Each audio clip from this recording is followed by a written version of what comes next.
This is Con Knipple, and you're watching the Crazie Cast. The three of you guys, man, thank you for what you guys do, and appreciate you guys having me on. We were trying not to score and everything. We got about 33s or something. Yeah, I mean, we kind of felt that. We kind of feed off that energy. This place is amazing. Like I really love Duke, and I love the atmosphere I'm in here. Mark Williams, beast mode. Paolo first half, he had the cramping stuff. Fair enough. Beast mode. Ladies and gentlemen, we're back.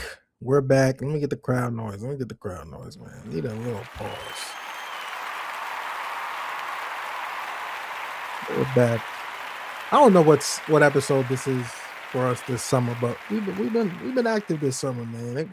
You got to give us our credit this summer. We've tried as much as we can to give y'all content, but you know the dog days of summer are coming to an end. We are approaching September. We are approaching the first day of classes, the first day of practice. But we have a lot to talk about. Recap. Fellas, how we doing, man? Here with Jamahal, Russ, movie maker. What's good, man? Big dog Russ. The only one with a Duke hat. You know what's crazy? I was gonna wear that blue. I got a shirt, if that counts for anything. I got a light. He didn't get the light. I saw the light. I got a jacket right here. Your jacket is hanging in the back. It's not on you.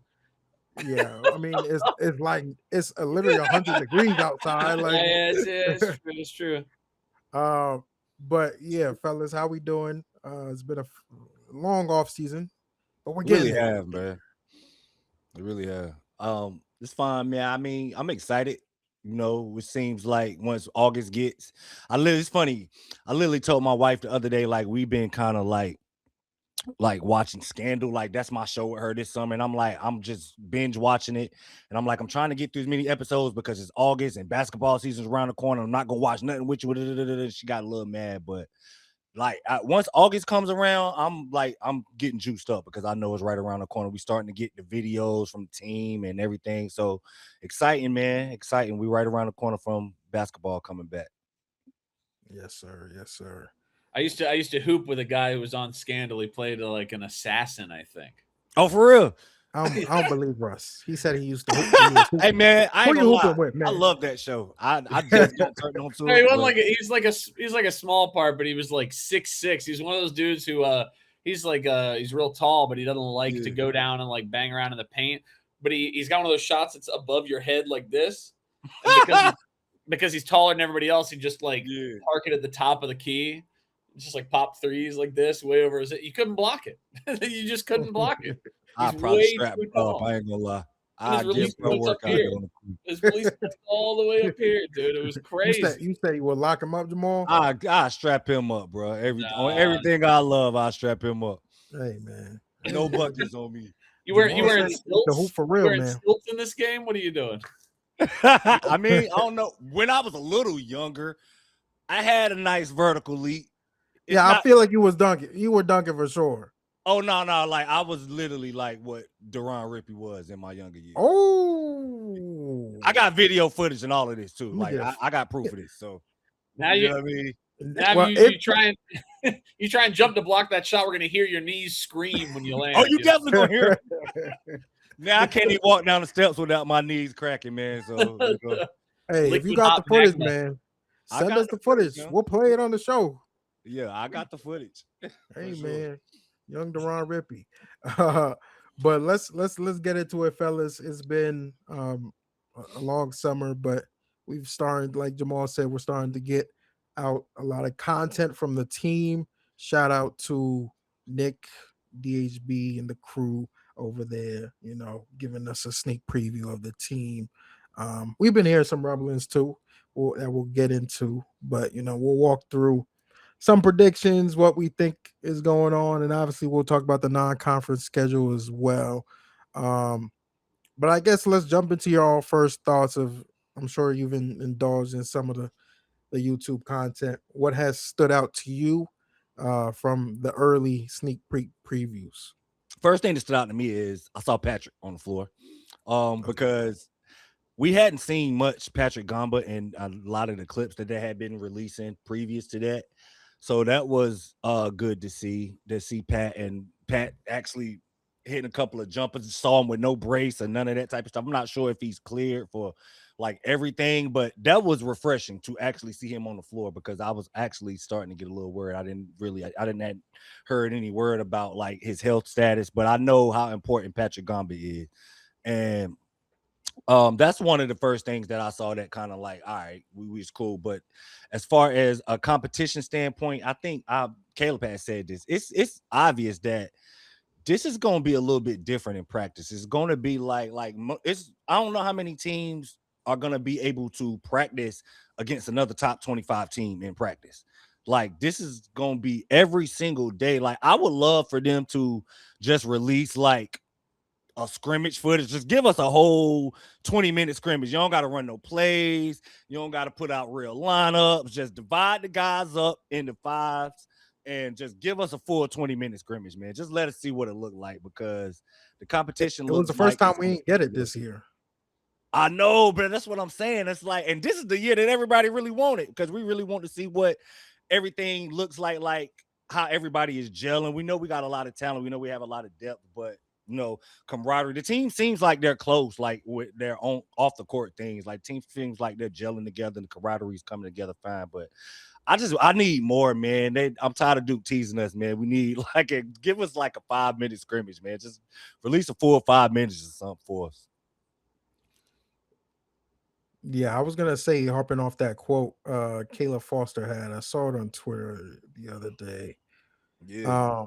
He said, "We are blessed to have the opportunity to have such a good team where we could play 5-on-5 and simulate championship games every day, unlike many other teams could." I think Caleb also said, and I feel like obviously he has to say this as a leader on the team, but it sounds like he means it, that this team has potential to be better than last year, or maybe better than all teams he's played on.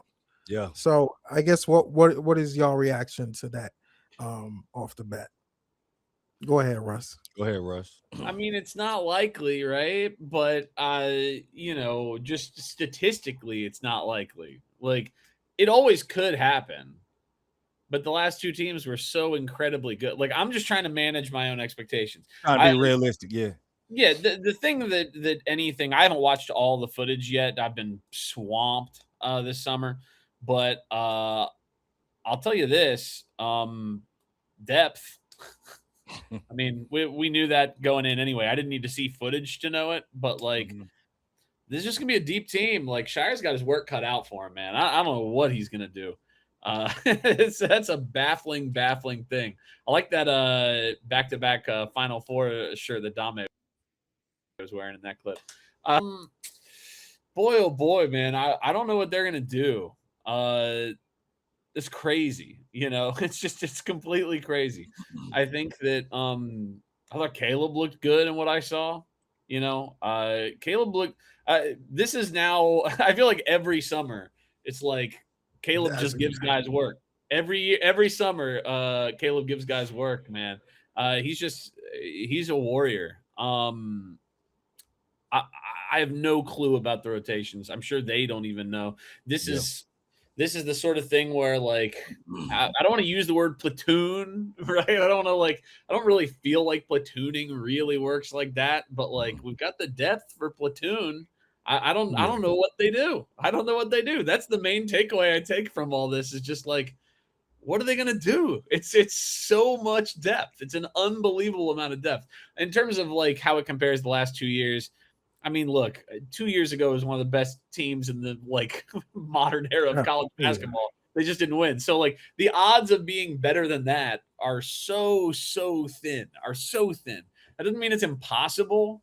It just means it's statistically unlikely, But if they get it done, then nobody really cares, right? Then nobody cares about any of the rest of it. Like, what matters is getting it done. So I don't know. I'm interested more than anything. It's just, this is one of the first off seasons in memory where I'm really just kind of watching, going like, I don't know what they're going to do. I have no clue.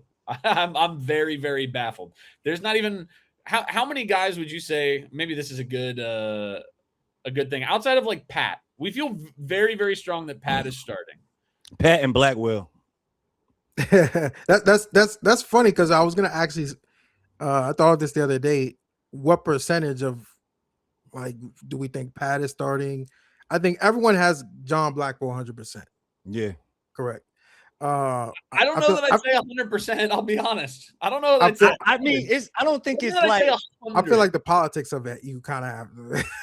I mean, like I don't disagree. I don't disagree. Yeah. Look, and I think we'll talk more about like starting lineup, closing lineups, like whatever, like some of that stuff. When this team is so deep, maybe some of that stuff doesn't matter. In terms of like sheer minutes per game, I think Blackwell is going to be on the very high end, right? Yeah, but am I 100% confident at this moment in time that he starts?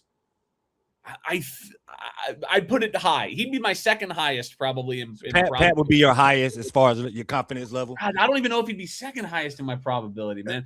There's just there's so many variables here, dude. Pat's the only one where I'm like, he's 100% starting. Me too. Pat is my only like non-negotiable. He's my only 100%, and everybody else is like variations of like 80 to 90%, and then like on down. Like there's just options in other places.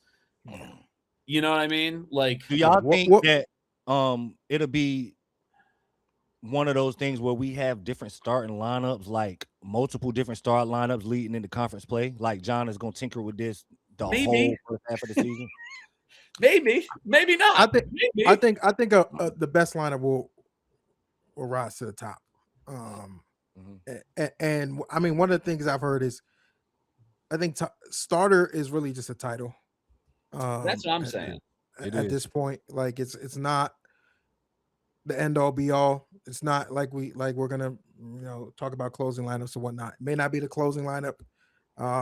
It just may be a title at this point, because this is actually, like Russ said, I think a year where platooning makes sense. Like in comparison to other years, this is probably the deepest team. Doesn't mean it's the most talented team. Especially doesn't mean they have a Cooper Flag or a Cam Boozer, but in terms of depth, I think this team passes the past teams we've seen for sure. There's also go ahead. You go, Jamahal. You go. I'm looking something up. You go. Yeah, as far the platooning thing is interesting. Because I know we all just kind of looking at it from a broad perspective, like the team has so much depth. Everybody deserves to get. You can make a case for everybody, all of the guys, to get some type of like spot in the rotation. The platooning thing is interesting because, like Russ said, it just kind of like it typically doesn't work in the basketball setting. Like I don't know, man. It's a lot of guys that deserve minutes, and like Zion was just saying, I think like the starter thing is a title, and I think a lot of people are just kind of like focused on just who the starters will be, as if this will be the constant lineup or the lineup that just gets the majority of the minutes. It's hard to say though. Like I say this all the time. That's literally probably the hardest thing in coaching, is to figure out the lineup, to get some type of feel for the perfect lineup at the perfect time. So I don't know. It's gonna be a lot of fun. What Caleb said was interesting though, because I actually think that this team, I mean, of course I'm a Duke fan. I'm always saying this team is gonna be the best thing ever, but I learned my lesson last year. I tried to temper my expectations as much as I could, and gave us like 5 or 6 scheduled losses based on the schedule, and we breezed right past that entire schedule for the most part. I honestly think this team's got a legitimate shot to go undefeated. Will they? Probably. Come on, man. Come on. We good for what Javon? No. Will they do it? No, I don't think they will.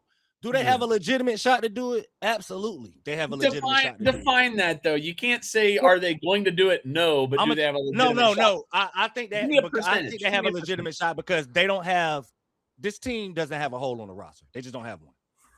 Any type of scenario that you can think as far as a basketball scenario that could derail a team in any particular game, not even just like a full game, but just like segments. Like they have answers for anything. They have answers for any type of run. They have answers for any type of lineup.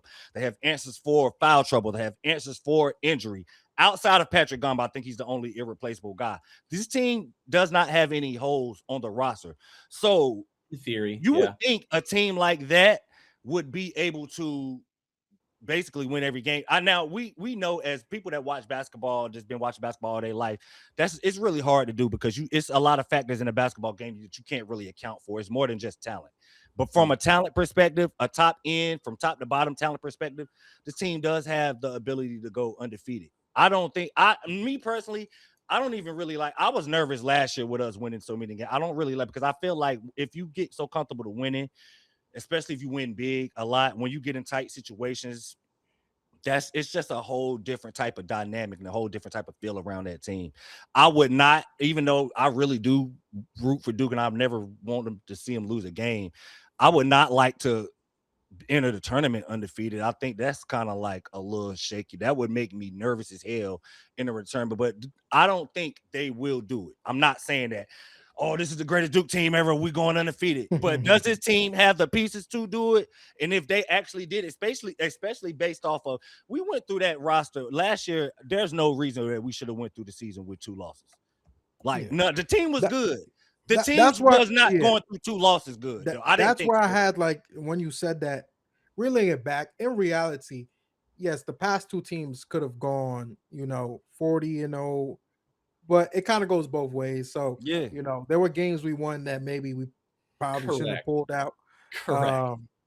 But, they were, how many regular season losses did we have last year? We had 2. 2? And We the had year 2, before that we was lost like by 3? a combined 4 points. 2. Right? Yeah. But then we also had that Florida game that was a 1-point game. We had the Michigan State game that was real close. We had that Florida State game that was way too close. Like we had like games. So that's why when I say, like, people are going to start talking about it, because it happens every year now, because the rosters are always so loaded and Scheyer's so good that people are always going to like bring it up. But that's why I push back on things like a legitimate shot, because I want that to be defined. Like, what percentage likelihood do you think a legitimate shot at running the table is? Because, like, the likelihood, now that changes it completely. Likelihood, I think, is like, I don't think it's greater than, like, I would say 40%. I don't think, and that might be high. So much lower, dude. That's my point. That's what I'm saying. That might be high, but it's just because you can't, like I said, it's different factors that can swing a game. You just can't account for those. Like, we have the talent. That's no dispute on that. We have the talent to do this, but you can't.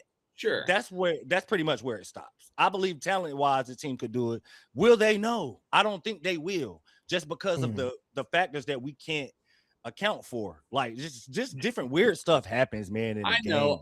I'm just cutting that clip off at the legs. You know what I mean? Like, I'm cutting the clip off at the legs there. But let's be clear about this. It's not a lot of rosters that have, like, that you can look at, like, this team could literally go the entire season and not lose a game, and you could legitimately say that, and it could be a statement that doesn't seem wild. Like, if you line us up with every single team, like we have the schedule. Line us up with every single team. It might be 1 or 2 games that you like, yeah, Duke can't beat them. Maybe Florida. I think Florida's probably the only game will be underdogs. Correct. That's exactly right. So it's not. I mean, it sounds wild because we know, like, realistic fans. I'm being realistic about it. Like, I don't think it sounds wild saying this team could go undefeated, because you know that's not, like, Indiana was like 76, 75 the last time it's happened. It's like that for a reason, because it's incredibly hard. But realistically, man, match this team up with anybody in Division I.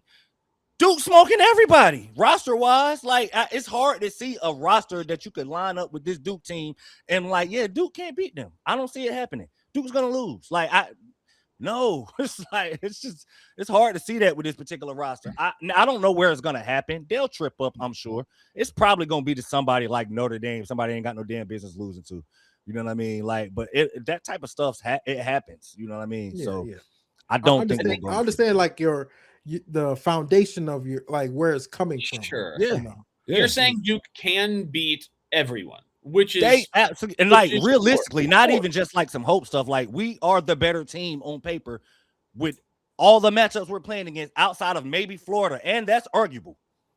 So with that being said, nobody's gonna. I don't like, and like I agree. Realistic, I don't want nobody to think I'm out here just jumping out the window saying like, you know what I mean. But we gotta be realistic about this. Jamahal. I'm reeling you back in. No, we gotta be realistic about this. Like, there's like levels to talent. Duke is literally at the top of the level when it comes to talent. So if there is any team that you could see doing something that hasn't been done in what, like 40 years, all close to 50 years, it would be a roster this deep and loaded as this one. I'd like to go on the record and say I would be completely comfortable with Duke going undefeated in the regular season. I would be very, very comfortable. I would not. I would not be at all. I would not be at all. No. I If we make it through the slate that we have this year undefeated, and it has to be with the caveat of it's not like it can't be a miracle like several buzzer beaters, but we weren't actually that good. If Duke just actually beat everybody during the regular season, Yeah, I'd feel so good. Kentucky didn't even do that though. Like they had buzzer beaters and close games. Like for sure. I don't want that pressure. That goes back to my point, though, right? Like it's going to be so hard. If you even did go regular season undefeated as a high major team, you're either like completely luck boxing or you have had everything go so right, and those sliders have slid all the way up. Luck involved in this. There's a degree of it. You have to have some type of luck. I'm really high on what Dame could be this year. Right, like I'm really high on a lot of stuff. Freshmen are a lot harder, but like some of those leaps. If Pat's out there enough, Pat could take a big leap. Right, obviously Dame I think could take a big leap. Caden, we saw what he was doing at the end of the year. There's even room. We saw towards the tail end of last year when Caleb was healthy. Those last like 3 or 4 games before he got hurt, he was starting to play really, really well. He really was. Like if he could lock in like that over the course of a full season, what does that look like for the team, right? So like there's a lot of upside in a lot of these things. There's just also going to be a couple of players that just flat out don't do that. All right, so then I don't know who they are, but so there's. I will say a lot of players returning to the same form wouldn't even be bad. Given like what they gave, like if Caden's giving us what he showed as a starter last year, that's pretty still good. Caleb, even if he's the same player as last year, it's a good player given the depth we have. Adding the new guys like Rippy, I personally wouldn't be mad at getting the same Pat, getting the same Caden, getting the same. Dame is the one I want a little bit more from, but even him just as a defender, what he's going to bring this year, I think is still going to be very valuable. But for sure, let's get off the 40-0 talk because I want to talk about some guys who we've been hearing whispers about. One of them is Bryson my guy. Howard. It's very Bryson good. Howard, That's my guy. The Bryson Howard smoke is real from the hype, and I think it was first started by Cam Williams. I forgot who was on the podcast with. It was Cam Williams and someone else, but Cam Williams was mentioning that Bryson Howard shocked him a little bit. For the record, I said that on this show that he would be the Nonconference this season. As far as guys that shocked everybody once people started playing. Yeah. But he's been a lot of whispers about him, and he's been apparently one of the better shooters, shooting the lights out on the team, defending at a high level, effort is unmatched. I mean, if you look at the kid already, he's 6'4", whatever, with a 6'11" wingspan, and got Saquon Barkley calves. Like it's hard to see him not being on the floor, but given Duke has so much talent, anything can happen. But adding all that in, and obviously hearing from him being possibly one of the standout players this summer, I think that bodes well for rotation for sure.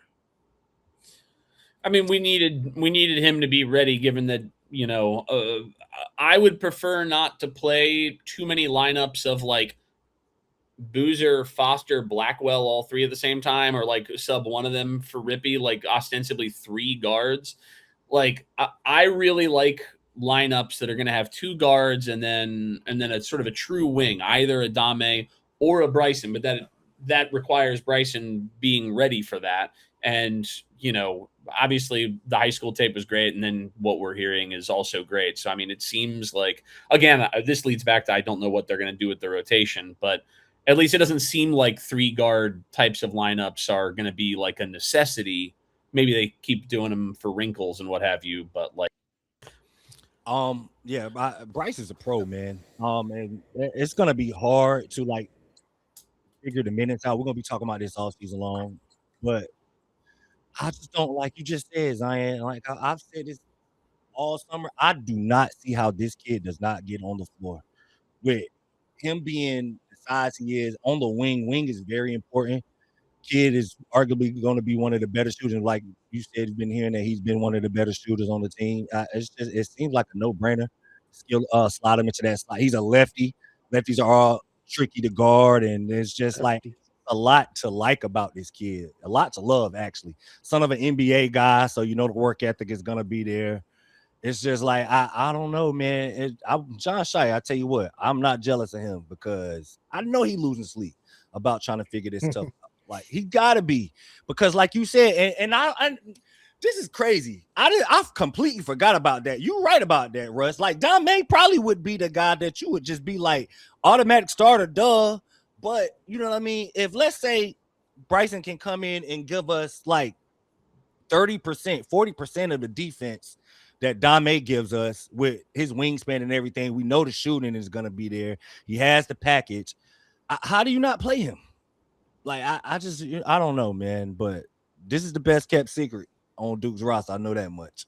So self-proclaimed team expert on shooting. That's what he put on his profile. So if the shooting is real, like, especially with the build he brings and the athleticism and the effort, nonstop motor, it's gonna be hard. It's gonna be hard to sit this kid, because maybe coming into summer, I thought he was maybe the guy that's gonna probably get the short end of the stick. But hey, man, it'll be somebody good is. No, it is like somebody just like I don't know. I don't think John is gonna play like 10 guys. I keep saying that, but I don't know. Somebody like you just said, somebody's not gonna play that deserves real minutes, that deserves a real shot. Somebody's not gonna get a good enough shot, it seems like. But that's how it goes with one of these type of rosters. I'd rather have this problem than have the other problem. Sure. Yeah, so I want to hear what other names Zion brings up, because I'm pretty sure I know what's coming. I mean, we could kind of intertwine this into the starting lineup conversation, because I think a big question mark right now is who's starting at the 4 between JBB and Cam. I mean, the word is JBB and Cam have been 2 of the better players on this summer. Like, it's a war for who will win out. If I had to guess today, this is just my personal opinion. If I had to guess today, JBB has that spot, but I don't think Cam is going to be far behind. And it's a situation where, that's why I also asked you guys, what percentage would you put on the guy starting? Because a part of me believes that if Pat is not fully healthy, will they ease him in and start Cam and JBB together? I don't think so. We'll preface that. I'm just throwing this out for conversation. I will preface that John Rothstein, his little report on Drew Charnowski being the breakout star, it was cap. But but shout out to John. Good college basketball personality for us. But that's disappointing that was cap, because that really got me excited. He's playing bad. It's not to say that Drew's playing bad or Drew's like not play, going to be a key factor for us. It was the fact he said breakout star, and he's been the guy this summer. He put some sauce on it. He put some sauce on it. Stop sensationalizing, brother. But go ahead. Sell some Jon Scheyer Succession T-shirts. I don't know, man. The Patrick thing, like I said, I'm kind of concerned. Seeing him in the clip ease my worries a little bit as far as starting at the 5. I'm not sure. I mean, size, height wise, JBB and Cam both can play the 5. I'm not sure either one of them, like especially JoJo. JoJo's literally a kid. He's literally a kid right now. Like I wouldn't want JoJo playing like major 5 minutes. Maybe some spot minutes and against smaller lineups. It would be lineup dependent. For example, let's say Pat can't go against Florida. I would rather start Drew at the 5 than to start either JoJo or Cam at the 5. That's just me. But I don't know, man. Starters, man. Starters. I think if Pat can't go against Florida, we got bigger problems probably than who starts. Pat is the most important player on the roster to me. He really is. I think that's a fair. Yeah. I don't see.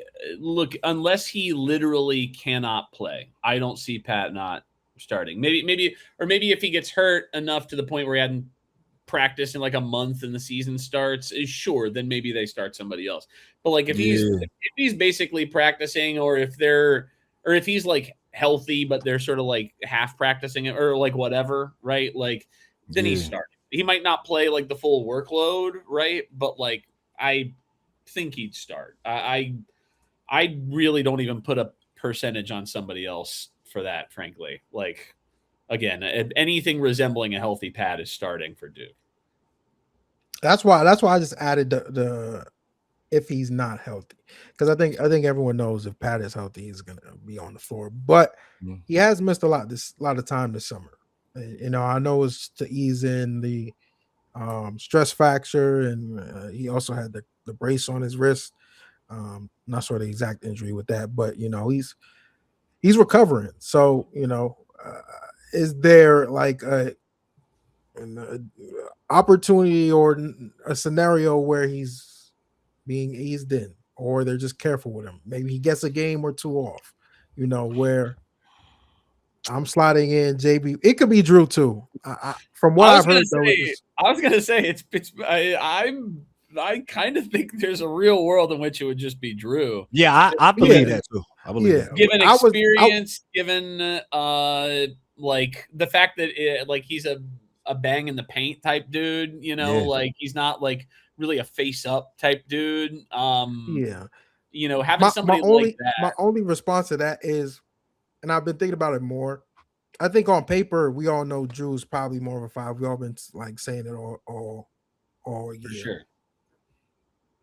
Duke typically, and I'd say Scheyer too. I know this was definitely K's mindset. They just want to start the best players. So if Cam and JBB are just better players, they neither one of them are. They're just not centers. They're just not. They're both 7-footers. They're just not centers. I mean, and that's cool because both of them have unique skill sets that makes them 2 of the probably top 5.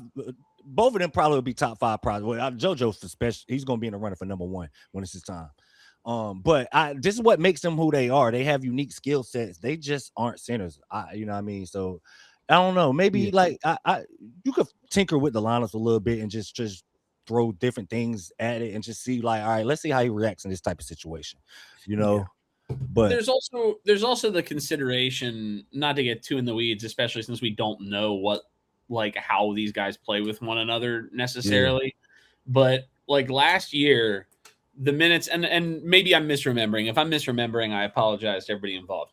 But I think that the minutes with Caden and Malik together were substantially better than the minutes with Caleb and Malik together.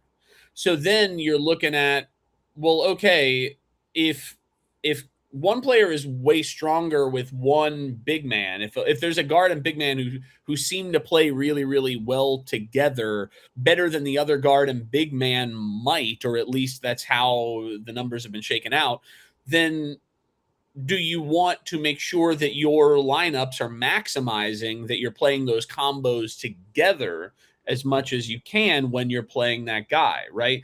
Like that might be the sort of thing when you have 10 guys, 11 guys, there might be dudes who just play better alongside one another, you know, combinations of skills that work in that way that I can't anticipate. So like we'll find that out when the time comes. I'm sure they're learning, but it may just be too that any of this, like, oh, well, Duke would want to do this, Duke would want to do that. If they're just seeing certain combos of dudes just play together real well, then I kind of just think they'd rock with, that because they think it would maximize, not just the one player maximization, but I can see that. That's a good point. Yeah. And I'm a firm believer that JBB and Cam are fours. 100%. Cam even like thing on him was he struggled with physicality early. I think he mentioned that a little bit on the podcast too.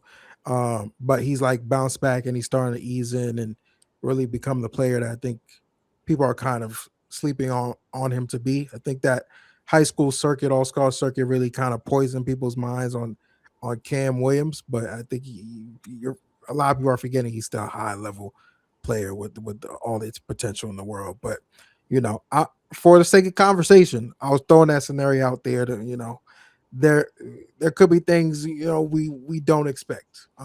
If JBB and Cam are as talented as they are, passing not healthy, you could be seeing more JBB and Cam lineups.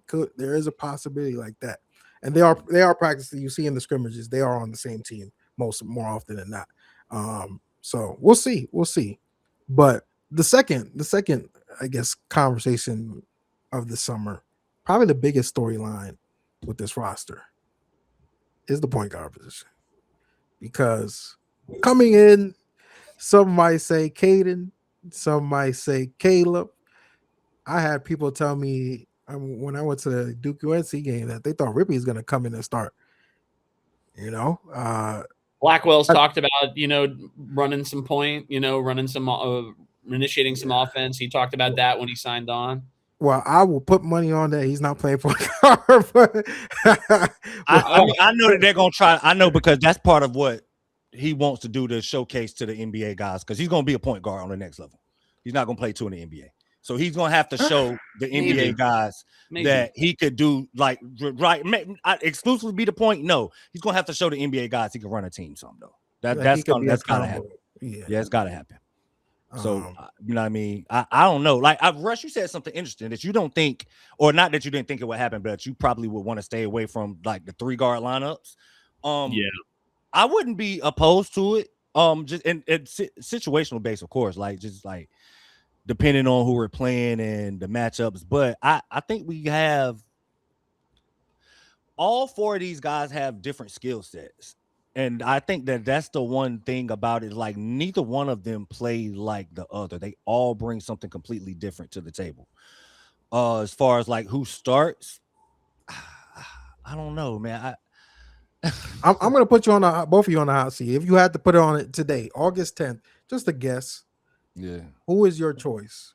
Not you don't even have to factor in the starting point guard. The scrimmage. Yeah. So we can look back at this. You say Caleb? Foster. Yeah. I'm inclined to say Caleb Foster probably. Yeah. I think it's also more of a question of who do we see starting at the 1 and the 2. Yep. Right? That's why. Because there are a number of combinations there, right? It could be that Boozer and Foster both start, right? And then that has a trickle down effect with Blackwell and Saar and everything else. But it's not impossible that happens, right? Mm-hmm. And also, again, going back to my combinations thing, do they see Foster and Blackwell playing a similar style, in which case they'll probably just go Boozer and Blackwell if they want to start 2 of those guys, and then they'll let Foster run the point, but then again, you've also got Rippey, right? Like, so it's a really hard thing. I'm inclined to say, just out of seniority and being the captain, and he, I think, has begun all of his years he wasn't a starter his freshman year, but sophomore and junior year, he became a starter. Right? Yeah, he became a starter at the end of the year. Became a starter. Yeah, but he didn't start the year, if I recall correctly. But sophomore and junior year, he began both years starting, right? So I'm kind of inclined to say that means he's probably starting. But again, if they like the combo of Boozer and Blackwell more, and they really want to start Saar, at the 3, then I could see Foster being the guy who is like first guy off the bench, run that offense when Boozer's out, etc. Is there a world that you guys think that Deron Rippey could shake this up and eventually become a starter? Because I do. I mean, there's a world. I wouldn't Where call this it is like I'm talking about like where this is probably gonna happen like January, late December-ish. Rippey's just like, we can't play with this no more. We got to start him. I find that really hard. I struggle with that. I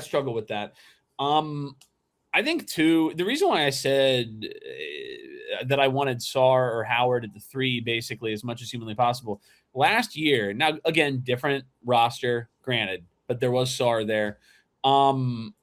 The Boozer and Foster 2 guard lineups, they were better offensively than with just one of them out there, but they were notably worse defensively to the point that those lineups performed at a level that was notably lower than lineups when it was just Boozer or when it was just Foster. Now, it was still like a 92nd percentile in the country or whatever, because they still had Cam Boozer and they still had like whatever, right?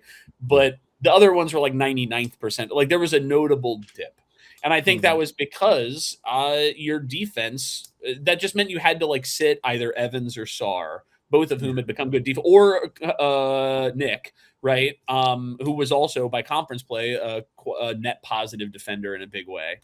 So I am inclined to go with, 2 guys at guard and then Sarr or Bryson at the 3, Cam, JBB at 4, Pat Drew at 5, because I think that makes a defensive lineup that is almost impossible to deal with. And then that's where the Rippey situation becomes a little more interesting, because you have to find the right guy to go with him. He's going to be, I think, a really good defender for his size, because he's so pesky and he's high motor, and he really gets after it. He's so fast. I mean, he's going to be really good on that end, but because he is so short, I think there might be certain guards that are going to be hard to pair with him.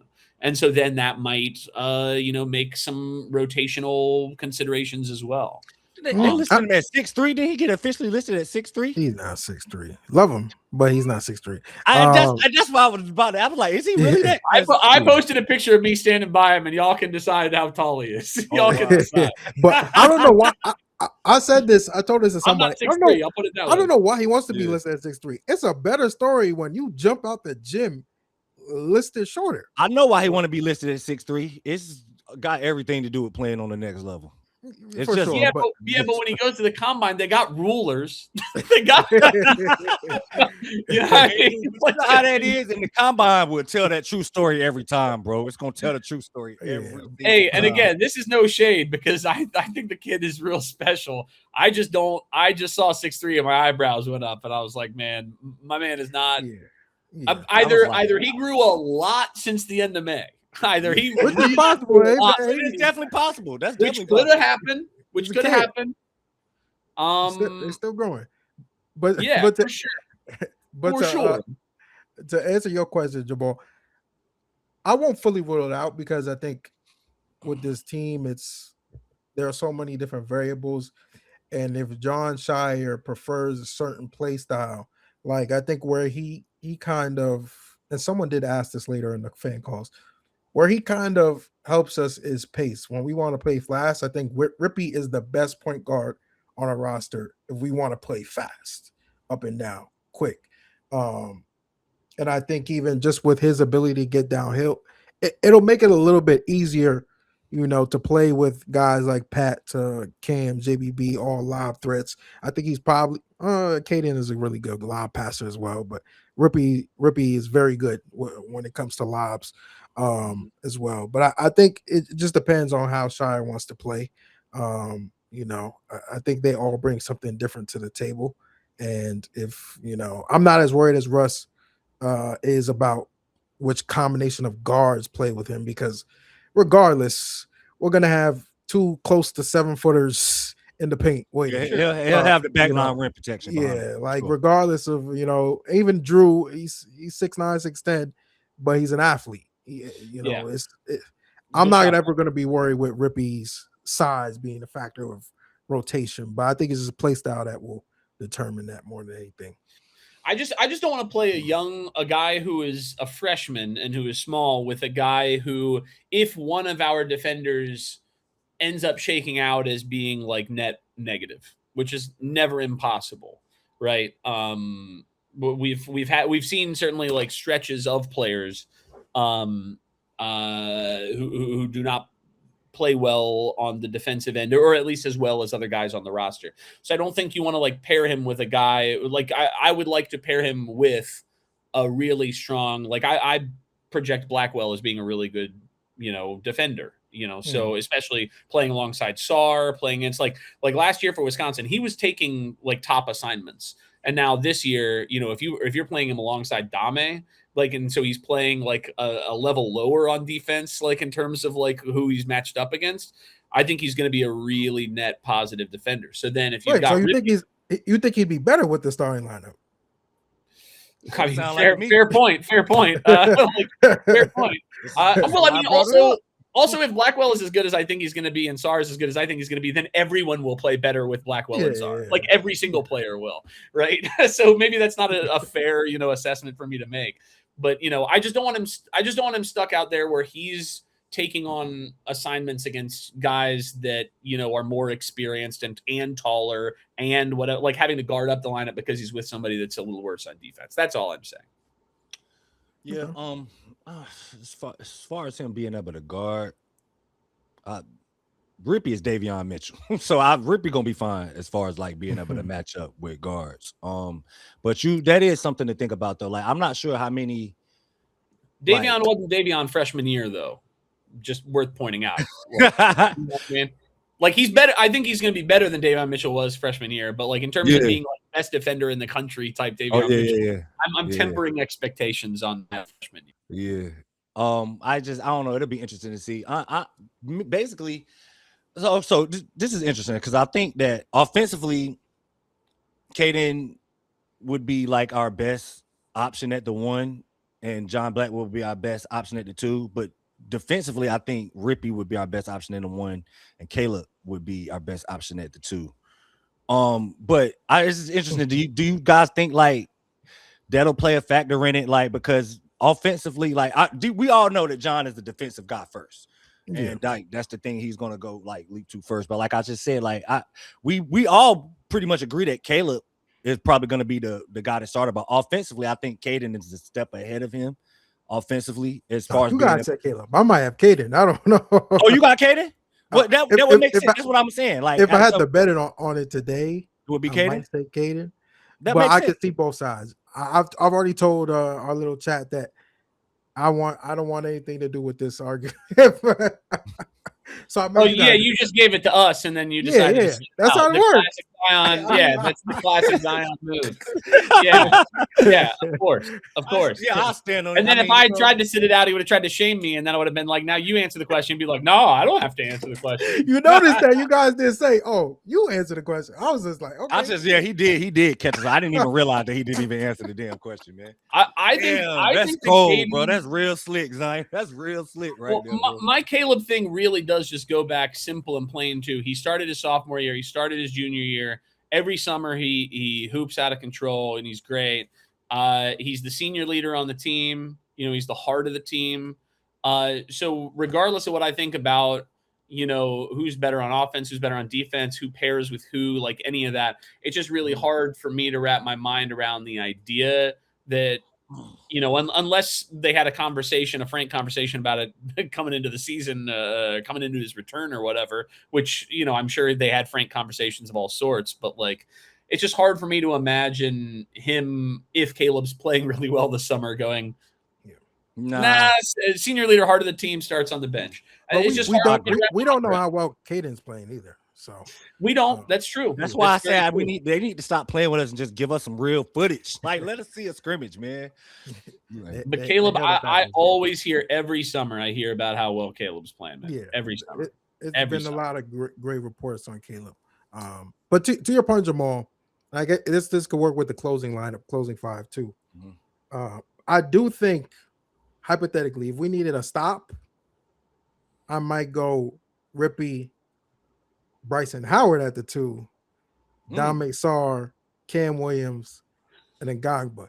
If it was offensive, I might switch the lineup to like a Caden or Caleb, Blackwell. Why are you shaking your head with that? I think y'all are sleeping on Blackwell because of the wingspan reports from the combine or whatever. Because Blackwell was a really good defender at Wisconsin last year, and furthermore, closing lineup wise, I don't think you always have to err on the side of seniority, but like Blackwell has played big possessions, big games where he hit a lot of big shots in his career. And obviously, obviously, you're talking more about defense and offense, but I think the same thing applies for the defensive side of the ball. Then I'll switch it. Maybe Blackwell's at the 1. I want Bryson Howard on the defense. Like if I need one stop, if this is just a defensive stop. We just need a stop. We just need a stop.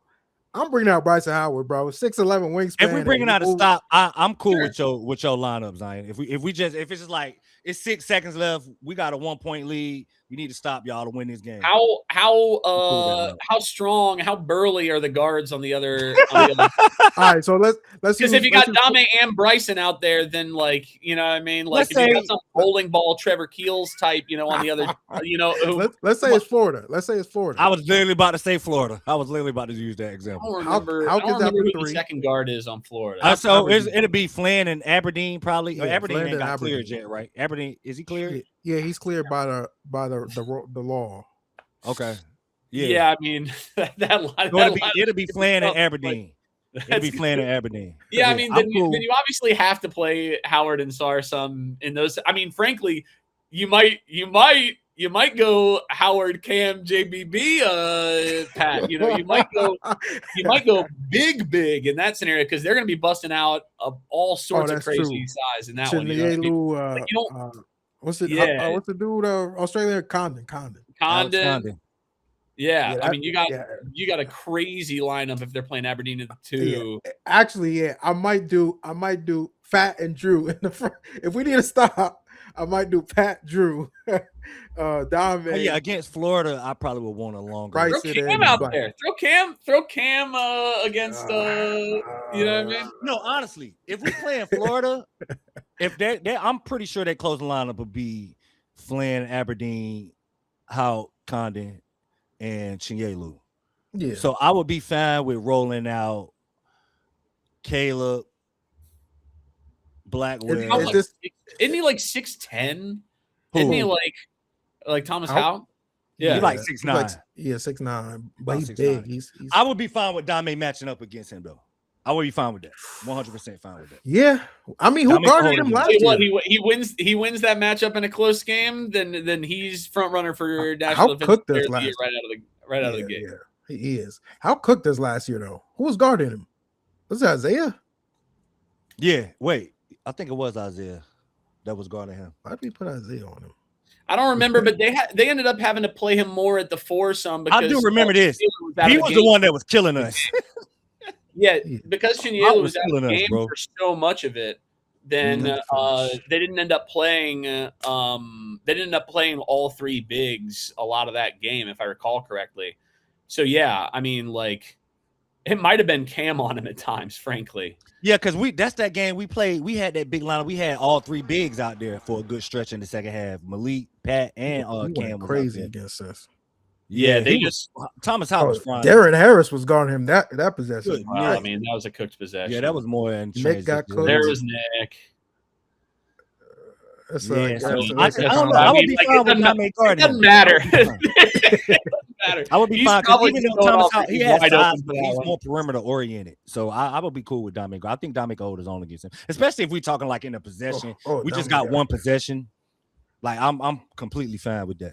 They run enough funky stuff that these one-on-one matchup. They're not gonna play too much ISO unless like there's an obvious advantage anyway. They run too much interesting stuff, so it's kind of a moot point. But yeah, I mean, like I don't know. I think that people sleep on Blackwell's ability to play good defense, just based on whatever that combine reporting was, and not from watching last year when at Wisconsin.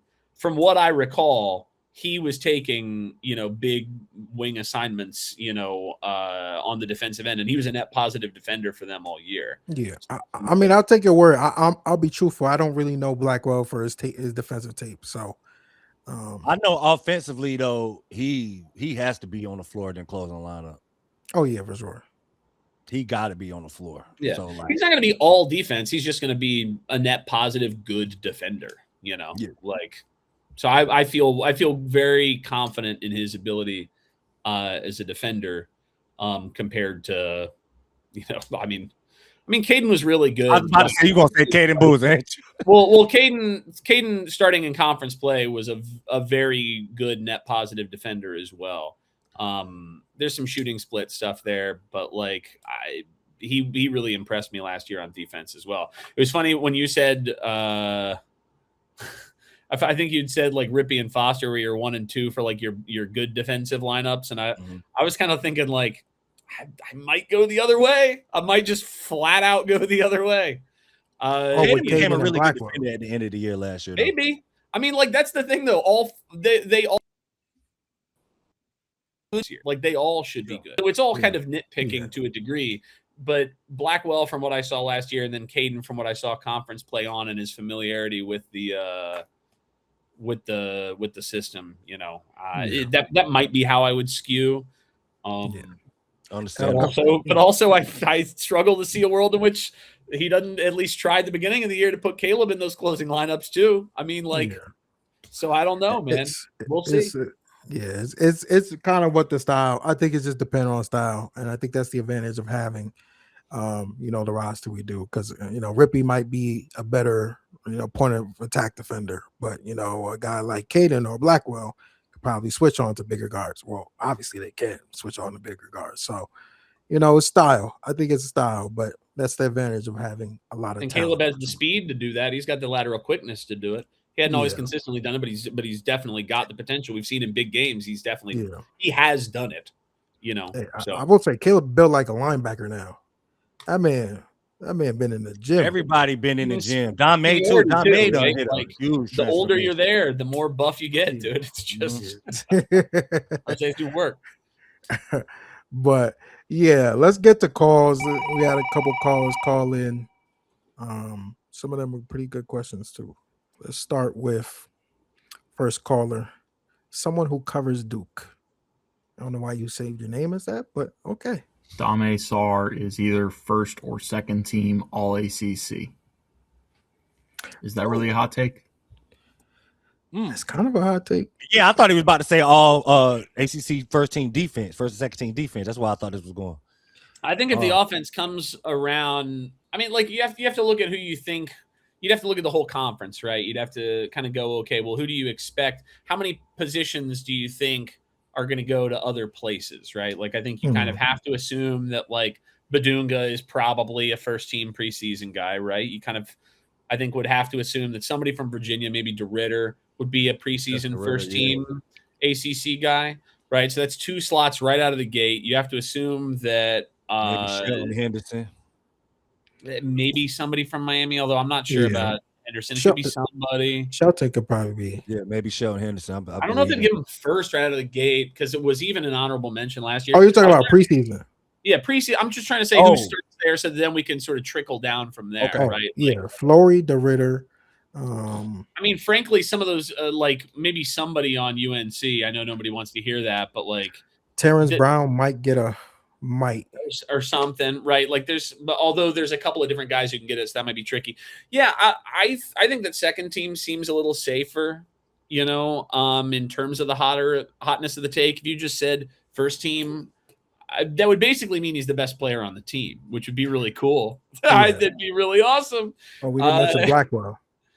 Yeah. He's probably the best guy on the team if he's first team All ACC because he's also probably the best defender in the ACC, right? Yeah. Maybe him or Badunga, right? So like, that's gonna be tough. It'd be really tough. But if the offense comes around and he gets the reputation of being like the front runner for Defensive Player of the Year, I don't think it's impossible for like at least second team. Yeah, the offense just has to come around. That could happen. Second team can happen for sure. First team is gonna be hard though.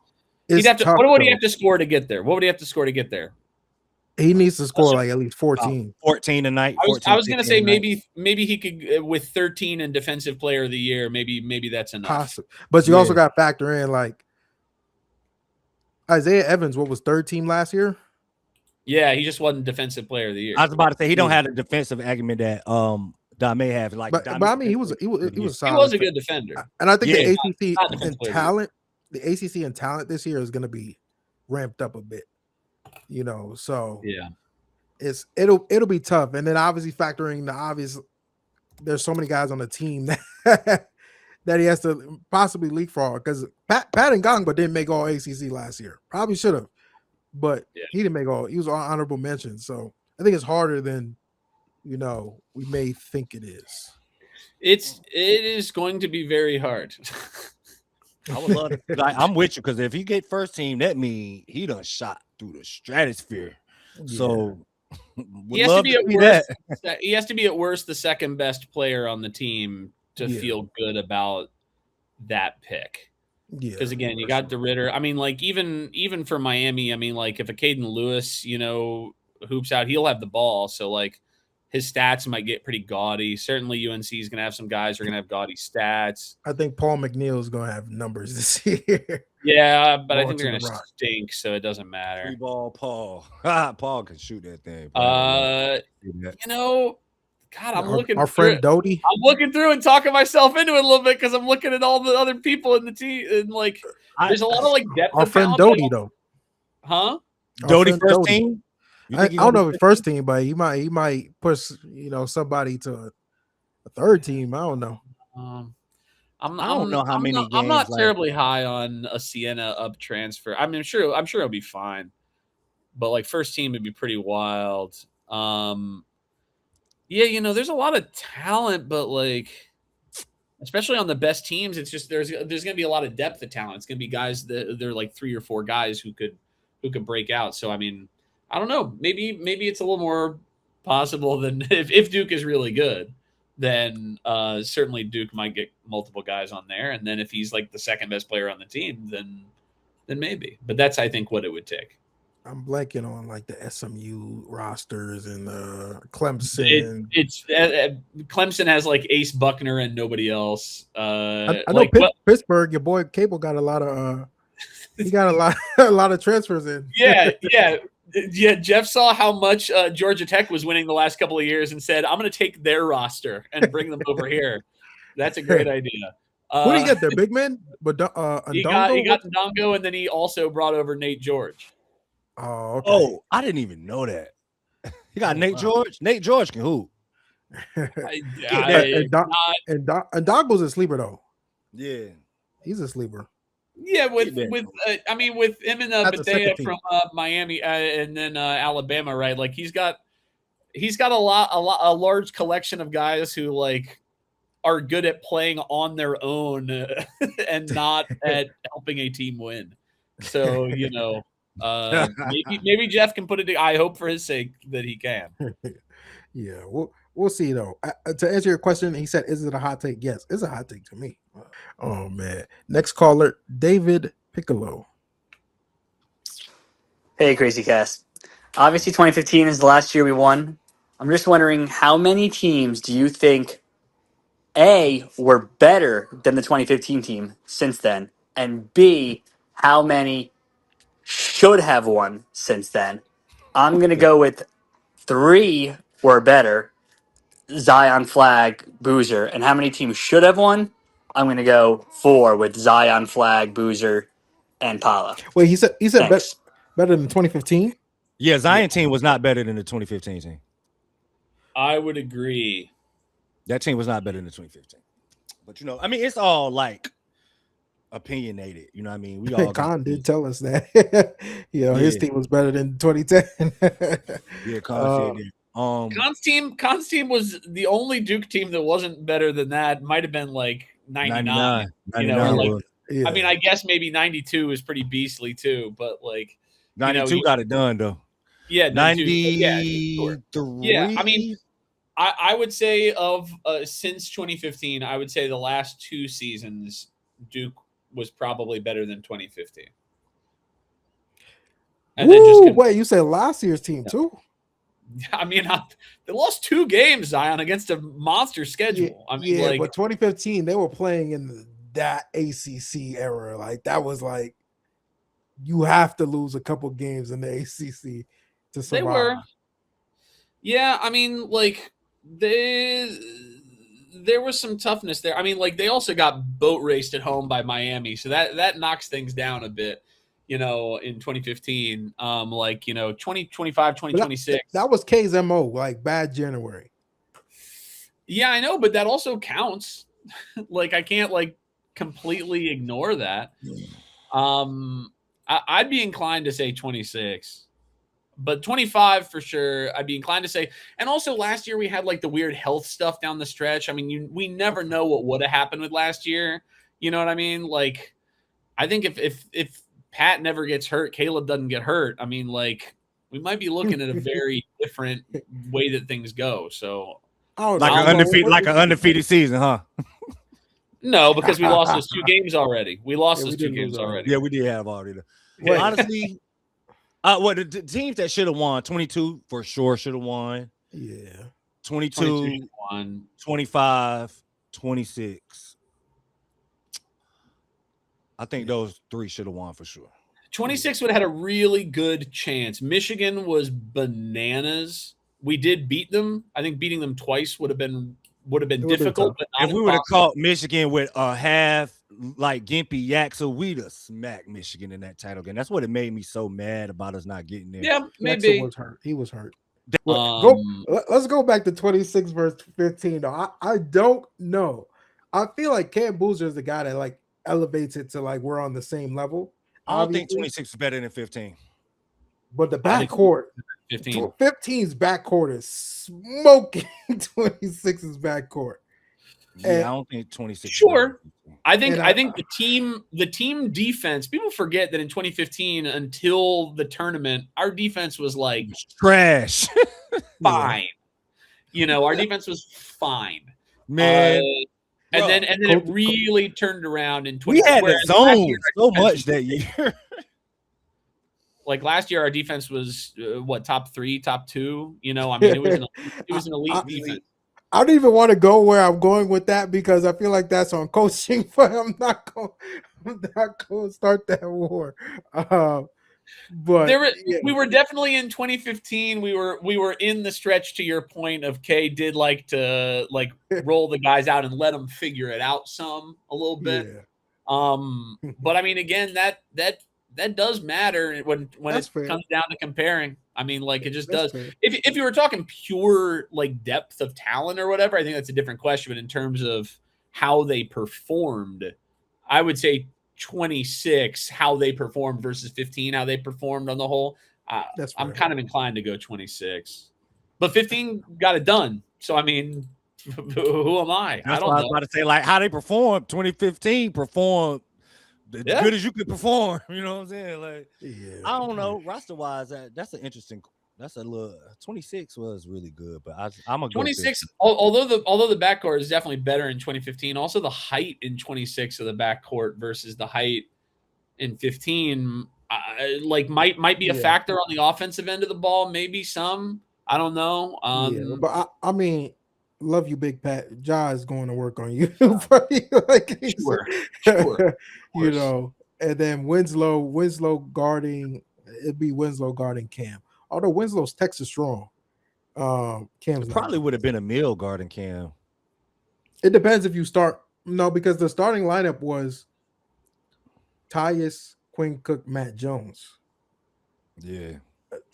Justice, and then Ja, and then Emil came in to kind of fix the defense when Ja was. Matter of fact, now that I'm thinking of and Plumlee came I'm going for 2015. Respect the Justice. Cam is giving Justice the business, dude. He's giving him the business, but the business is a little strong, bro. I don't think you can play that. I don't even know that you can play that lineup against 26. 26 is so huge. Like then they put Emil in.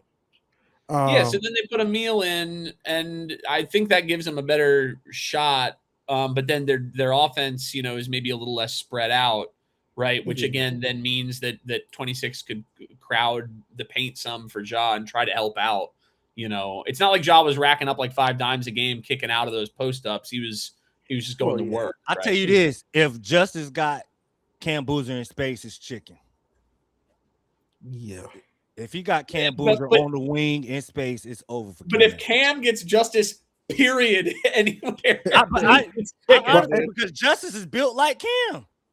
Justice is stronger than you think. Justice, that's what I'm saying. That's why I don't think Cam would just like dominate him like it's that. not straight like bully. Like, and I think Justice was a bully too. He's too quick with his hands, so he can rip him a couple times if he. I'm going 2015 the more I think about it. Cam's winning that matchup, obviously, and he's I think he'll win, but I don't think it'll be just like Justice don't got a chance. Like I don't think he'll just like dominate Justice like that.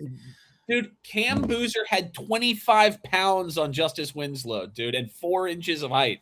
You know, like and Cam Boozer also one of the best offensive seasons in the history of ever. I'm not saying Cam won't get his, but I think Justice can make it a little like he could. It's kind of like the Chris Paul guarding KD in the playoffs. Like Chris Paul made it KD work. KD will tell you, like Chris Paul made him work. KD still got his, but it's just not come. It's not going to come as easily. If you're ISO balling Justice against Cam Boozer, then Cam is getting 30 points minimum. Yeah, but I ain't gonna lie. But that's another thing. I can see him getting 30, I don't think they I think is 2015 doubles Cam. Well, then if you double Cam, then Cam's such a good passer that he's kicking out to either like a wide open Isaiah Evans or he's kicking it to somebody big who's like driving on like he's kicking it to Dame Sarr because we're sagging off Dame Sarr. And Dame Sarr is in the corner where he makes 45% of his threes. You hope he's in the corner, and then that's all. That's all. He's Bruce Bowen in that game. He is in the corner and he's nowhere else. Dude. And the variable is Isaiah has these games where he's versus like the Duke's guards. You leave Quinn open. Quinn is killing you. And not to mention Grayson coming off the bench. 2015 to win this, man. I take 2015, man. I got 2015, bro. I got 2015. I don't know. Are we counting Suleiman? Because he was on the roster to start the year. Let's have Quinn on and have him talk about it. Quinn is going to get mad at me about this take. Quinn is not going. Yeah, Quinn is going to be pissed that you even have it. He's going to be mad at me about this take. Quinn's going to be mad at me about this take. Quinn's winning his matchup. Quinn's winning his. It's a team game, man. Yeah. So I mean, the 2015 team. With Isaiah. You said what? That would be Quinn matched up with Isaiah. No, Quinn's probably. I mean, I mean, I guess it depends. Yeah, it would be Isaiah. Or Ty is depends like who you want him to chase. Who wants to chase him around? We had like Malik. You know, Malik is really good. I forgot about Malik was the guy that slipped my mind. You can't sleep on, Malik in there, obviously. I mean, like Nick, for as much as he's like persona non grata now, I mean, in ACC play, he was really good. I mean, really like good. he was really good. definitely good. Yeah, that's a little strong. He was serviceable. The point is, if you were comparing him as our he was our 8th guy, right? Compared to compare him versus what Marshall. Nah, because Marshall was was in the rotation from the start. Yeah, I mean, like, so 2026 was deeper for sure, in my opinion, and they certainly played more minutes of bench than 2015. It's because of a coaching difference. I understand that, but again, that's worth factoring into it all. I mean, like, there were 8 very, very real guys that played in 26. And in 2015, it was like 7.5. Yeah. It's a tough. I forgot about the couple of 26 guys, but I mean, it's fun. It's a fun. Thank you for that question. It is fun. Yeah. Let's get the next question. What's going on, guys? I think Duke will break the all-time mixed record for threes in a game. We got the shooting at all 5 spots. Yes, I said it. All 5 spots. I've been seeing so far on these clips. We're seeing a lot of 3-point shots. That could be a little preview what to see. I'm just curious to see what your guys' thoughts about it. He said they could break the record for most threes in a game. That's not happening. What is the record? For Duke or for anyone? Talking about like college basketball record for most threes in the game. It's gotta be like I don't think that this is like one of the better like shoot. I don't think this team on paper is as good as 25 was. Like as far as not 25, 26 for sure. Yeah, like because I was trying. No, I don't think this team could break a record. Like as far, I don't think we have that type of shooting. I think we have pretty good shooting though. The stupid Google search AI result, which is probably wrong, because it's the AI result, which I feel like for college basketball stats is wrong a lot. This says Duke hit 18 threes against the Citadel in 2021. That's the NCAA record? That's Duke's record. Oh. Is it likely? No, but that's not out of the reach. Now, we're gonna beat a lot of teams inside. Like I think there's no way that Duke breaks like unless there's just a wild game. I mean, we don't even have somebody like Slim this year who like just wants to take. I mean, maybe Bryson Howard. Blackwell. Yeah, but Blackwell also he's got more to his game than just chucking threes. I mean, like he shoots a high volume though. I could see a world where we get guys like Russ, guy. We can get a game where Cam get 2 threes, JoJo get 2 threes, Caleb get 2 threes, Blackwell 2 or 3 threes. Like, nah. So now you need to find 8 more, 9 more to hit the record. I'm trying to be like, because JoJo, I think JoJo gonna have a game where he had like 5 threes. That's gonna happen 100%. At some point, yeah. He's gonna have a 5 or 6 3 game. You just need to find 57 points worth of threes. That's a lot. He's gonna have a game where he like that's typically I've watched him a lot this summer. He hits his first 2 or 3. He's gonna start launching all game. Yeah, that's just what he does. Yeah, I just can't see it. I just cannot see it. Like I think it takes having a guy out there who is like taking a good amount of threes and only threes to like give you a very real chance of doing that. I would think. Yeah, I think we're just gonna score too much inside, especially against smaller teams. But yeah, we do have to get to. I forgot we didn't cover the non-conference schedule, but we'll get through these calls and just do like a quick 5 minutes on it. All right, let's get to this next caller. This is my first time calling in. I had a comment more than a question. I don't even think that the regular season this year will matter. Everyone will just think about our postseason failures. So nothing we do in the season will matter until we get to the NCAA tournament this year. I wonder if you guys agree with that. That's a very dangerous way of thinking that. And that's interesting. Shout out to whoever that is, because I was thinking I kind of wanted to bring that up.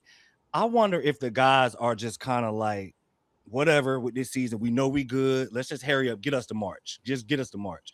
And that's a very dangerous way to think. And I know that Jon is not going to let the guys think like that because Jon is very much an in the moment type of guy. But that's human nature. Like, because me, that's literally, even as tough as this schedule is, that's literally all I've been saying. Like, okay, who cares? I don't care. Just fast forward me to March, bro. Fast forward this whole entire season. Let's get to March and let's see what we really, really made of. But it doesn't work like that. You can't skip steps. So yeah, that's a good point that you brought up. Do I think public perception will be that way? Yes. Do I think media perception will be that way? Yes. Do I think that fans generally think that way? Yes. Yeah. Do I think that is how an even-keeled person should approach the season? No. I think you can have a season where very clearly the team achieved a number of fantastic things and still came up short. I think in a single elimination tournament, one weird bounce of the ball that was not you and you lose the game. One really never goes in, going in, and you lose the game. Right. So we've been on the receiving end of that a couple times. So I think that we as Duke fans, and hopefully this show helps encourage people, we need to not view the sport that way. We need to try and, understand even through disappointment, if disappointment were to occur, we need to be able to assess how the team performed on the larger sample than on the smaller sample. But publicly, the public perception, I do think you're correct, and that's going to be a big narrative. Yeah, and I mean the last point I make is the regular season matters so much for where you place in March. So, that's a good point. We gotta win most of these games in order to put ourselves in position, especially with the East region being what everybody wants this year. So, regular season games, they matter for sure. Next caller, Jay. Hey guys, first time caller. I was curious with all the 5th-year injunctions going around and kind of the madness that's entailed there. I know the roster is currently set, but in another world, if we could add one of these guys that's now been given a 5th year of eligibility with the roster as it currently stands, who would be an example of a guy that you'd pick in terms of, one area that could be reinforced or we might otherwise be slightly lacking? Thanks so much for your time. All right. Yeah, I mean, I'll take this one right out of the gate so that we can knock it out. First of all, we're not going to get another guy, so that it's a moot point. Second of all, we have the most loaded depth-wise roster we've been talking about for the last hour or so it's not going to happen. If you're saying, like, where's the if? He's just saying hypothetically, yeah. Yeah, if there was an if backup center maybe, but we've already got Drew. But we also never bring up Meyer, who people, have pointed out Meyer had a pretty successful summer, right? So for a third big, he's going to be a really good option if like push came to shove.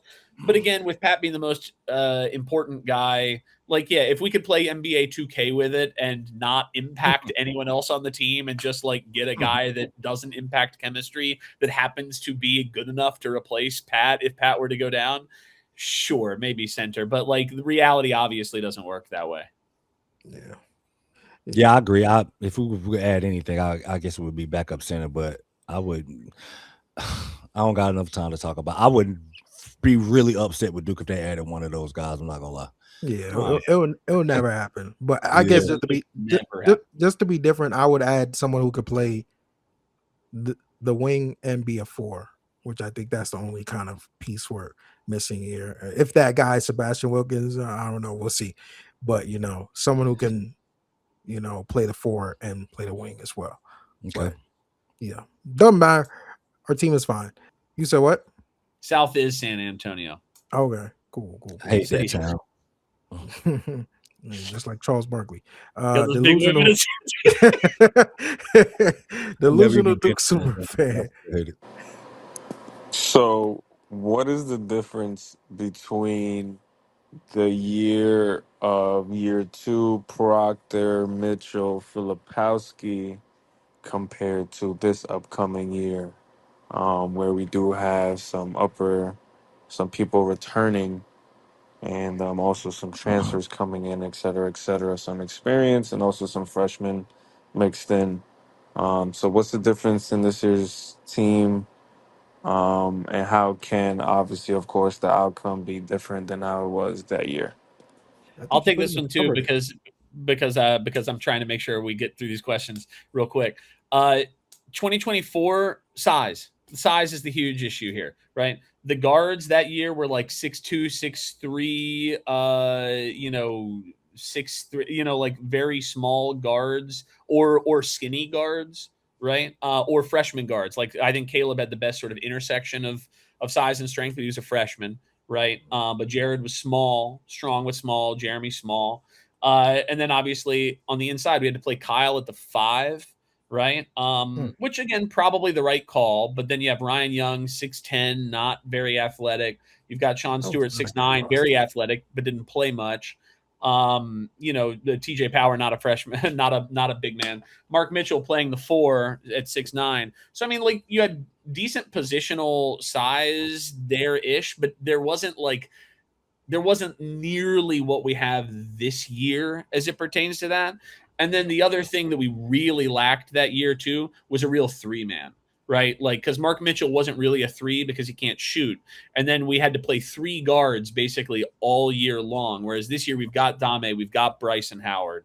And even some of the guards we have are tall or like are bigger Like Blackwell has at least got like real strength, and Caleb obviously senior year is a lot stronger. So yeah, it's a totally different ballgame. Simply talent. Like it's just there's a big gap in better, bro. Just flat out better this year. But positionally too, I think is important to point out, like the way that this roster matches in terms of what everything wants to be. That one was just more of a mishmash. Yeah, that roster, we don't give Jon Scheyer enough credit for almost being a half away from a Final Four. Nah, for real. That roster did not look good today. I still don't know how we got that team to the Elite Eight, bro. Like, still don't know. A little luck too. Shout out Houston. What's up, fellas? Josh here. I appreciate y'all boys so much. Y'all give actual insightful and entertaining commentary on Duke basketball, something that is very rare in this time and space.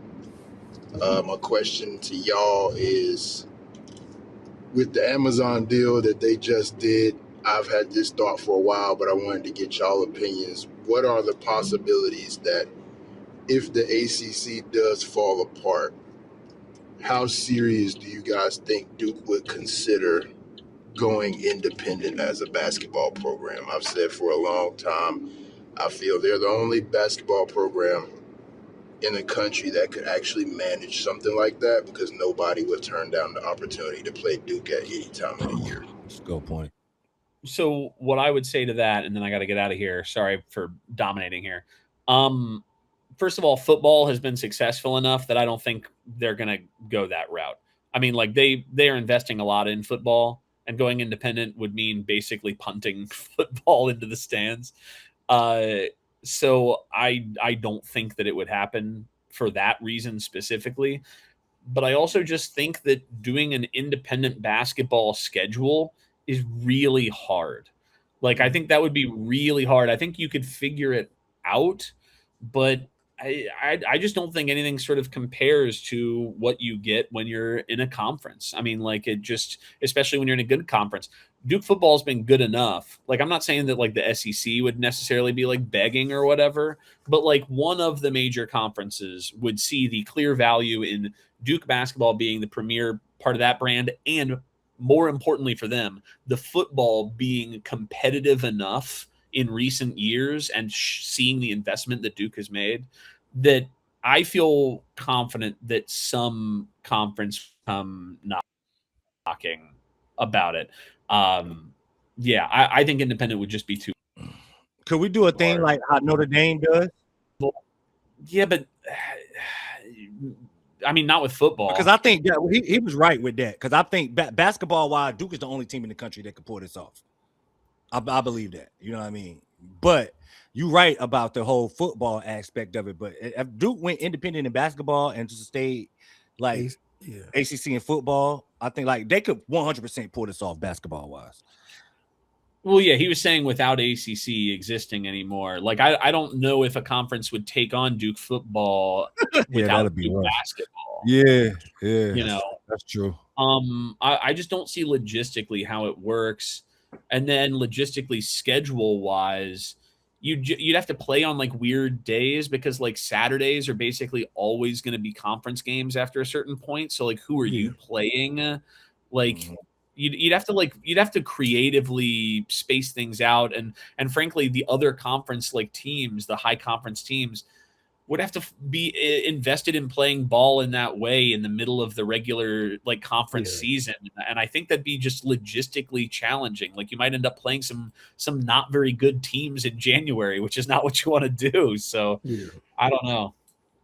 Yeah, it seems like, I think it sounds good that Duke could make it happen, but the logistics of it, that January, February, November, December, easy. Sure. Like, they blow it out the water. But also, you probably be playing the brunt of your higher matchups in November, December, which is that's how it is this year for the most part. Yeah, but like you wouldn't have like the conference play to back it up later. Like, we're also still playing Virginia, we're still playing Louisville, still playing Miami. Like, we still have some real marquee games in January, February, and Gonzaga in February too. Sure. Yeah, I and mean, remember we how big a that, deal it was that, when we that started. fluctuates based off how the Yeah. strength of the conference. Yeah, but if we were going to a different conference, we'd be going to a conference with some real strength. Like if the ACC falls apart, then you're going to a mega conference, basically, right? Either the SEC, the Big 10, Big 12. So you're playing either a Kansas or a Michigan or a Florida or a, you're playing great teams if you're in another conference. Yeah. And that's not a given if you're independent. And also it works the other way as well. If Duke, God forbid, something happened where Duke had like a bad season or two, things can trail off. Like if you're independent and you don't have that infrastructure. Yeah, like if Scheyer, God forbid, decided to go pro and whoever the next coach was kind of a dud, then after a couple of seasons, like people might get impatient. Like I don't think that type of thing happens, but Indiana fans didn't think it would. UCLA fans never thought it could. Kentucky fans didn't think they'd be up and down. UNC fans never thought UNC they'd be up on that track. Yep, don't lead them out of it. So like I don't think it's worth the juice isn't worth the squeeze as far as I'm concerned. Yeah, for sure. A conference would be great, and joining another conference would be really cool because then you'd get some cool additional matchups. I mean, like I prefer the ACC exist and be good. I just keep it the way it is. I'm old school. But if like Wake and Virginia Tech and then just have no money ever, okay, oh no, then you go and play Michigan and UCLA and or Kansas and Arizona Michigan and State. whoever like Michigan State. The other conferences have so many options. So I'd vastly prefer realistically joining another conference. Independent sounds great if you think you can play the hardest schedule in the history of college basketball. I just don't think that it actually is achievable logistically. It would result in a lot of road games too if you're trying to, because those schools would only lot of road games. You have to come. That's here what everybody wants to do. Everybody swear we don't play enough road games. Yeah. All right, I got to go, fellas. All right, bro. Be easy. Adios, guys. Sorry for bouncing so quickly. All good. All right. So let's jump to the non-conference portion before we get out of here. Duke released their full non-conference schedule featuring actually a full preseason, 3 games, first time ever. Duke has had 3 games in the preseason. We get a little teaser before the season with Belmont. Shout out to Evan Brads returning. Tennessee returning that game from last year. And we go to do the second best venue in college basketball at Kansas, where we see Tyron Stokes. And then obviously, we've probably talked about most of these matchups. The big one, Florida, a stretch we're playing Illinois, UConn, and Florida in 2 weeks. So heavy loaded matchup. What's your early thoughts, Jamahal? This schedule is crazy. I get that, you have a deep team, a talented team. You want to push a team to the limit and test your team as much as possible, but this is a really hard schedule. This makes stuff like me saying this team could possibly go undefeated look crazy as hell. When you look at something like this, like, you know what I'm saying? Like, it's a really hard schedule, but as far as the talent on the team, I think we're built for this challenge. I got my favorite matchup. Of course, I'm looking forward to the November 26th game more than anything else on this schedule. The Kansas matchup, that would be. I really wish that we could get a home and home with them and work that. Like, that would be dope. Yeah. I think that they need to figure that out. With them being the 2 best venues, that's everybody argue Cameron and Fog Allen is the 2 best venues. We got to somehow work a home and home out where we get this. Yeah, we get to go. But that's a pretty cool thing going to Fog Allen. Yeah, for the preseason. So yeah, I'm definitely excited for that UConn game. I think that I tabbed that, as someone asked me about that recently. I tabbed that as the game I want the most. I'm excited. Me too. Wait, what is it? Did I say 26? I think it's 25th, right? 25th, yeah, 25th. I 26th. think it's the day before or day after Thanksgiving. So then obviously we play Florida after that. That will be the game that everyone talks about. Hopefully by then there'll still be a 1-2 matchup, but you just never know early in the season. And that Illinois game will be tricky, although they lost their dude. What's his name? He just had foot surgery or something like that. Foot surgery. So I mean, he may play, but there's in all likelihood, I think he's probably gonna be recovering or limited minutes by then. So Yeah, we'll see. And that's why at home in Cameron, I think the will be second week of the season, that's gonna be tough for him to be out there. Yeah, but that November 10th game, I won't sleep on Michigan State. Just the fact they return Fears, Cohen Carr. They have a solid freshman class coming in. They've been getting slapped around by Duke past couple of years. So yeah, the Texas Tech matchup is be interesting one this year too, because with them getting Darion Williams back, and I'm not sure if I'm going to be able to be on the floor. Everybody else is healing at warp speed with these ACL injuries and stuff like that. So if Toppin plays that game, that is a top 15 game. Yeah. That is a top 15 game. Whether they're there by then or people figure out later that they're a top 15 team, that's a really good game. Now, the only one I'm like, why are we playing Georgia in the Garden? But it is. Didn't that have to didn't something else that got thrown in there at last second? Something that right? Nah, like that. Texas Tech was the replacement game for Michigan. Oh. Okay, I knew one of them Garden games was. Yeah. I knew one of them Garden games. Georgia, that was scheduled earlier. I mean, I don't know. It's a SEC school, but I'm not very high on Georgia. I think the Washington State game on November 21st, we just threw that in because we wanted to get the team on the West Coast before UConn. So they'll be on the West Coast from November 21st. Stay out there, yeah. That makes sense. Yeah, just stay out there. Probably have Thanksgiving out there. We don't have any West Coast players. Nick was the guy. Yeah, Nick was the only one. Oh, Cam Williams. Yeah, he is. He's from Phoenix, right? Phoenix. Yeah. West Coast. That's West. So, I guess loaded schedule for sure. And then the Gonzaga game. The one thing I will say, the 5 for 5, I don't approve of it. But it helps the Gonzaga game because they did not have anybody in their backcourt. No. They just got Chauncey Wiggins too, right? Yeah, they just got Wiggins. They may get Donovan Dent. They got another guard too. I forgot his name. Guy from Dayton. Their team got much better with the 5 for 5, and that was definitely helped them out. That was looking like a weaker matchup, but now that's going to be a heavyweight battle in Detroit. So definitely excited for this non-conference schedule. Hey, Jon Scheyer doesn't run from smoke.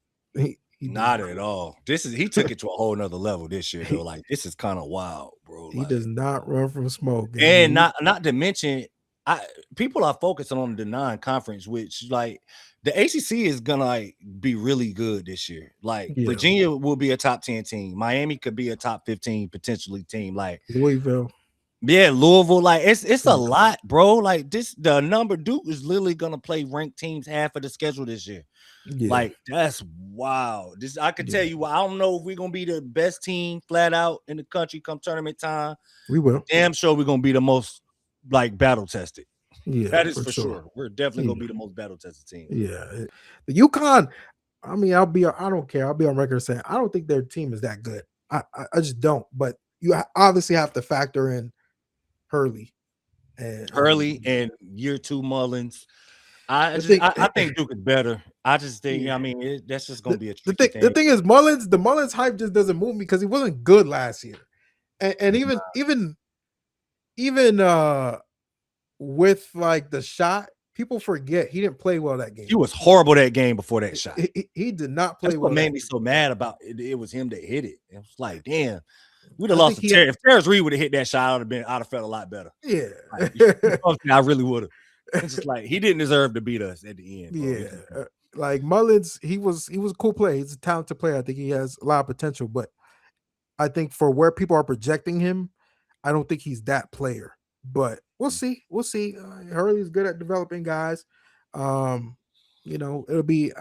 I don't think them boys want to lose to Nick Many either. So from a motivational factor.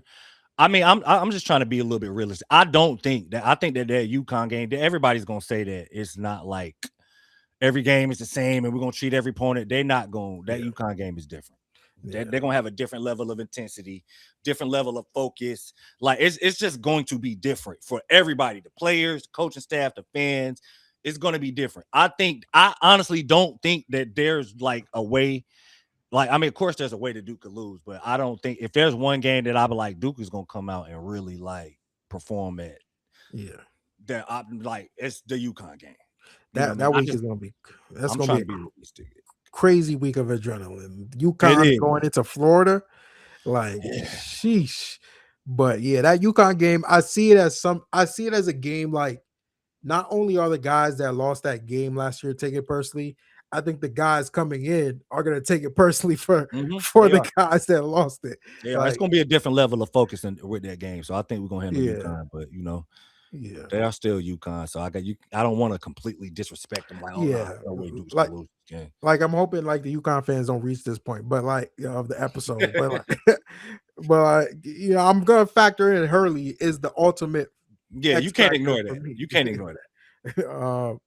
But other than that, roster wise, it's cool, but it's very, very lopsided in talent, in my opinion. But we'll see. It'll be a fun non-conference period, and we're less than 60 days away. I want to say we're 59 days away from Belmont.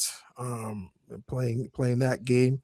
I guess I know some fans have been wondering about CTC. CTC is still I was happening. literally about to ask you that. Go ahead. Yeah, it's still happening. I asked Duke. They said it's still happening. So they're not gonna scrimmage during CTC though. They might. They might. I think it's gonna be either that 2nd or 3rd of October. Yeah. So it'll be a week before. October 3rd. Yeah, it's gonna be October 3rd. Okay.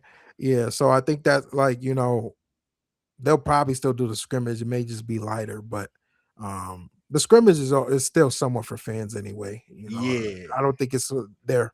They use it as true evaluation. But Belmont, that Belmont game is going to be a real game. Open. Ideally, I think it'll be televised as well. So it's not replacing CTC.